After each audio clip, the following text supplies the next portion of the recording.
दोस्तों कैसे हो आप सब। मुझे उम्मीद है कि आप लोग बहुत ही अच्छे होंगे, मस्त होंगे, स्वस्थ होंगे। दोस्तों आज की क्लास में सीखेंगे class 12th math chapter number 5 के अंदर जो है वो लिमिट पढ़ना है, ठीक है। और लिमिट में हम लोग क्वेश्चन नंबर लगभग 10 तक 13 14 तक 13 मतलब 12 तक सॉल्व कर रही है। तो चलिए आज हम लोग सीखते हैं क्वेश्चन नंबर 13 कैसे सॉल्व करना है। आप लोग अगर 12th में नहीं जानते हैं कि क्या होता है जी, इसका पीछे हमने वीडियो बना चुके हैं, ठीक है, जिसमें हमने थ्योरी क्लास के बारे में बताया। तो सबसे पहले चलिए हम इसको थ्योरी को पढ़ते हैं। अगर आप वीडियो को यहीं से देख रहे हैं तो चलिए हम लोग थ्योरी क्लास को पहले जानते थे कि इसमें यूज क्या होगा, काम आएगा। इसमें एक आता है लिमिट।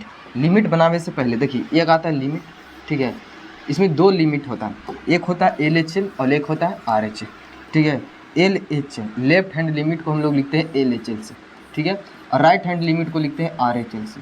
ये दोनों को लिखते हैं LHL RHL। इसका मतलब होता है लेफ्ट हैंड लिमिट और RHL का मतलब राइट हैंड लिमिट, ठीक है। उसके बाद इसको अब ये दोनों बराबर है, उसके बाद आप फलन को जांच कीजिएगा। यदि ये तीनों बराबर होता है, ठीक है, किस बिंदु पे, तब x बराबर 1 पे जांच कर रहे हैं, ठीक है। अगर ये तीनों बराबर है तो फलन संतत माना जाएगा। इतना आप लोग को पता होना चाहिए। ये किस बिंदु पर है, तो ये हमने जांच कर रहे हैं x बराबर a पर, ठीक है। कोई सा भी आप बिंदु ले सकते हो सकता है कि 4 हो, 5 हो, 6 हो। अगर इतना जांच कर रहे हैं x बराबर 1 पे ए पे, तो ये फलन काची होगा, संतत होगा। अब LHL लिखते कैसे हैं ऐसे देखिए। इसको लिखने का तरीका है कि आप लिखिएगा LHL कहने का मतलब तो लिखिएगा लिमिट, ठीक है, और x टेंडिक्स वर्ड्स, इसको टेंडिक्स वर्ड बोलते हैं, और a का मान, a के मान कितना है a, ठीक है। और यहाँ पे आपको लोग को लिखना है फलन यानी f ऑफ x। अब देखिए LHL है तो आप लोग के माइनस देना है। जब भी LHL रहे तो माइनस देना है और RHL रहना तो प्लस देना है, ठीक है। LHL कहने का मतलब वो पीछे थोड़ा सा चल जाता है और RHL कहने के मतलब थोड़ा सा आगे आ जाता है, यानी प्लस देने के बाद, ठीक है। अब ये फंक्शन देखिए, फिर RHL को लिखते कैसे से देखिए। RHL को लिखने का तरीका है कि आप यहाँ पे लिखिए RHL, तो RHL लिखने का लिमिट वही होगा लिमिट, ठीक है, x टेंडिक्स वर्ड्स a, और यहाँ पे आप लोग को प्लस दीजिएगा और ये हो गया f ऑफ x, ठीक है। ये तीनों बराबर होना, ये दोनों तो बराबर हो गया। और जब ये दोनों बराबर हो जाएगा तो आप यहाँ पे फलन को चेक कीजिएगा x बराबर a पर, ठीक है। अगर यदि इतना बराबर है तो फलन का ची माना जाएगा, संतत माना जाएगा। किसी को दिक्कत नहीं, इतना ही पर फलन संतत हो गया, ठीक है। ये तीनों बराबर होना चाहिए, शर्त काजिए कि तीनों स्टेप बराबर होना चाहिए। हो सकता है कि आप लोग के दुइयों बराबर है, लेकिन नहीं, तीनों बराबर होना चाहिए। देखिए इसमें 2 गो है, ये दोनों बराबर है, ठीक है। कभी कभी ऐसा फंक्शन आता है जो 2 गो बराबर हो, तीसरा का बराबर नहीं होता। यहाँ पे हम लोग को तीनों बराबर होना चाहिए, तब जाके फलन संतत होगा। अन्यथा एक भी बराबर नहीं हुआ तो संतत नहीं होगा। जैसे ये क्वेश्चन देखिए, ये रहा क्वेश्चन नंबर 13। इसको कैसे बनाना है, ठीक है। इसमें ये चीज़ पूछा है, पहले आप क्वेश्चन को समझिए, ठीक है। ये बोलता है कि क्या f ऑफ x प्लस के 1 और x माइनस के 1, यहाँ पे दो कंडीशन बनता है कि x का मान जो है वो x से छोटा भी है और x से बड़ा भी है, ठीक है, और x से का चाहिए बराबर है, यानी 3 गो बार x से बड़ा नहीं, x से छोटा और x से बड़ा और x से बराबर, ठीक है। द्वारा परिभाषित फलन एक फलन संतत है। क्या ये जो फलन दिया है ये संतत फलन है जी, हमको ये जांच करना है, ठीक है। इसको जांच करने का तरीका है, पहले आप क्वेश्चन को समझिए, ठीक है। नहीं समझ में आता है तो देखिए हम यहाँ पे हैं, ठीक है, और बिल्कुल आसान तरीका से आप लोग घबराइए मत, आराम से बैठिए, ठीक है।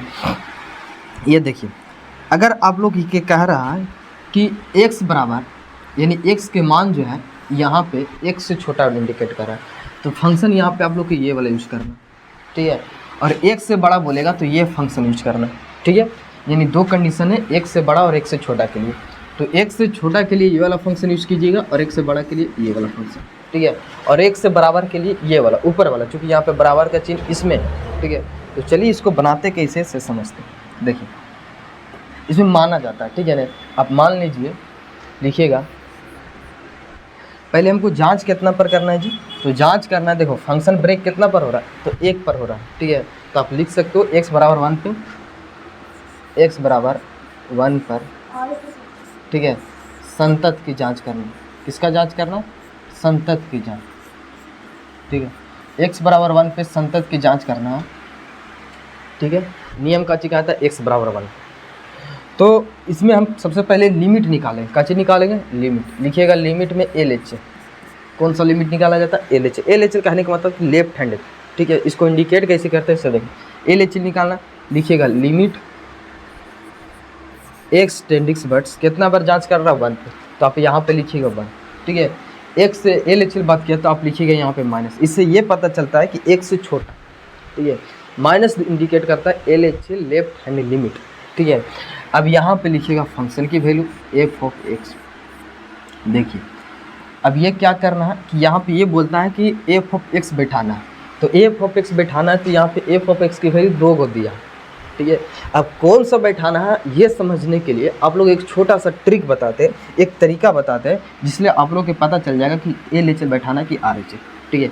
आप लिखिएगा यहाँ पे थोड़ा देर के लिए कि मान लेते हैं कि एक्स की वैल्यू जो है 1 है, एल एच एल इसमें क्या है तो इसमें से कुछ घटाइए, हम घटा देते हैं ए के मान लगभग वो 0 के करीब होता है। अब इससे आप लोग को फ़ायदा ये होगा कि कोई सा भी फंक्शन रहे इसमें आप लोग के एल एच एल पता चल जाएगा कि कौन सा फंक्शन बैठाना है वहाँ पे, ठीक है।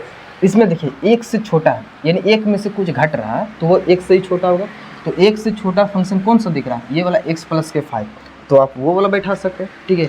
यही हम बता रहे थे कि x प्लस के 5 बैठाइए। देखिए लिखिएगा लिमिट, ठीक है, x टेंडिक्स बट्स 1 एफ ऑफ एक्स का कौन सा फंक्शन बैठेगा तो x प्लस के 5, यहाँ पे लिखिएगा x प्लस के 5, ठीक है। उसके बाद लिखिएगा लिमिट h, अब देखिए यहाँ पे x हट जाएगा तो बचेगा a, कौन आएगा a टेंडिक्स बट्स 0, अब x प्लस के 5, x के जगह पर कितना आएगा 1 माइनस के a, यहाँ पे x के जगह पर आ जाएगा 1 माइनस के a और ये प्लस में 5, ठीक है। आप लिमिट को हटा के वहाँ पे बैठाइए तो लिखिएगा 1 माइनस के 0 प्लस के 5, ठीक है। ये 0 है तो ये दोनों जुड़ के कितना आएगा 6 आएगा, 6 आ गया, यानी x की वैल्यू कितना एल एच एल में आया 6, ठीक है। अब जिस प्रकार हमने एल एच एल निकाला, अभी यहाँ से नहीं पता चलेगा कि फलन संतत है कि असंतत है, तो सबसे चलिए हम लोग आर एच एल भी निकालते हैं, ठीक है, यानी फलन के वैल्यू। तो उसको निकालने का सेम प्रोसेस है, सेम तरीका है, सेम अप्लाई कीजिएगा जिस प्रकार ये क्वेश्चन में किया, ठीक है। तो आप निकालिएगा आर एच एल, ठीक है। आर एच एल निकालने का तरीका है कि लिखिएगा लिमिट, ठीक है, एक्स टेंडिक्स बट्स 1 पे जांच कर रहे हैं तो लिखिएगा 1। अब आर एच एल है तो भैया यहाँ पे आप प्लस दीजिए, ठीक है। इससे ये पता चलेगा कि वो आर एच एल की बात किया है और एफ ऑफ एक्स। अब देखिए यहाँ पे एफ ऑफ एक्स बैठाने की बात कर रहा है, एफ ऑफ एक्स बैठाने की बात कर रहा है, तो एफ ऑफ एक्स कौन सा बैठेगा ये पकड़ने के लिए, ये तरीका अपनाने के लिए एक छोटा सा काम कीजिएगा जो इसमें किए, ठीक है। लिखिएगा माना कि एक्स की वैल्यू जो है वो 1 है, आर एच एल है तो इसमें कुछ जोड़िए, तो हम ए जोड़ते हैं और ए के मान लगभग वो 0 के करीब होता है, इतना आप लोग को करना पड़ेगा, ठीक है। अब चलिए हम लोग इसको बनाते हैं, ठीक है।